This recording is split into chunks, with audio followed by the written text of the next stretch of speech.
औज़ुबिल्लाहिमिनश्शैतानिर्रजीम बिस्मिल्लाहिर्रहमानिर्रहीम अस्सलामु अलैकुम वरहमतुल्लाहि वबरकातुहू। तमाम दोस्तों को चैनल के अंदर खुश आमदीद कहते हैं। आज का हमारा बहुत ही अहम वजीफ़ा है जुमरात के हवाले से, एक बहुत ही पावरफुल और आम वजीफ़ा आज हम आपको बताएंगे। उससे पहले आप तमाम अहबाब से गुजारिश है कि जो हज़रात चैनल पर नए हैं, जिन्होंने अभी तक इस चैनल को सब्सक्राइब नहीं किया, काइंडली चैनल को सब्सक्राइब करें और बेल आइकन को दबाएं ताकि आने वाली वीडियोज़ के नोटिफिकेशन आपको आसानी के साथ मिल सकें। दोस्तों, बात करते हैं आज के वजीफ़े पर।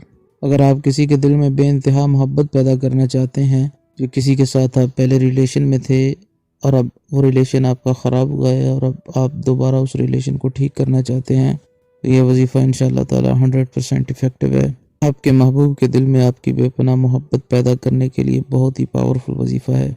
चैनल के तमाम सब्सक्राइबर्स, चैनल के तमाम फॉलोअर्स, अल्लाह रब्बुल आलमीन तमाम को लंबी ज़िंदगी और सेहत कामिला अजल अता फरमाए। जो लोग बेरोज़गार हैं, अल्लाह रब्बुल आलमीन उनको अच्छा रोज़गार अता फरमाए।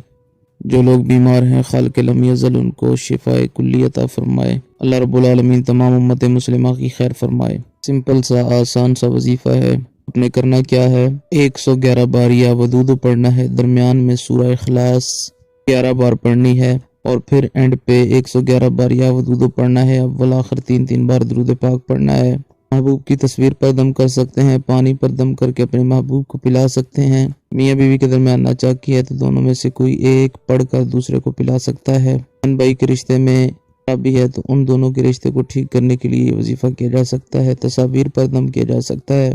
अगर आपका महबूब आपके सामने नहीं है, तस्वीर भी मौजूद नहीं है, तो उसके नाम से कलिमात बोलने के अल्लाह रब्बुल आलमीन उसके दिल के अंदर मेरी जायज़ मोहब्बत पैदा फरमा दे। इंशाअल्लाह ताला अल्लाह रब्बुल आलमीन के करम फजल से आपके महबूब के दिल में आपकी मोहब्बत पैदा हो जाएगी। उम्मीद की जाती है आपको मुकम्मल तौर पर समझ आ गई होगी। मज़ीद वीडियोज़ और अपडेट्स के लिए चैनल को विज़िट कीजिए। अस्सलामु अलैकुम वरहमतुल्लाहि वबरकातुहू।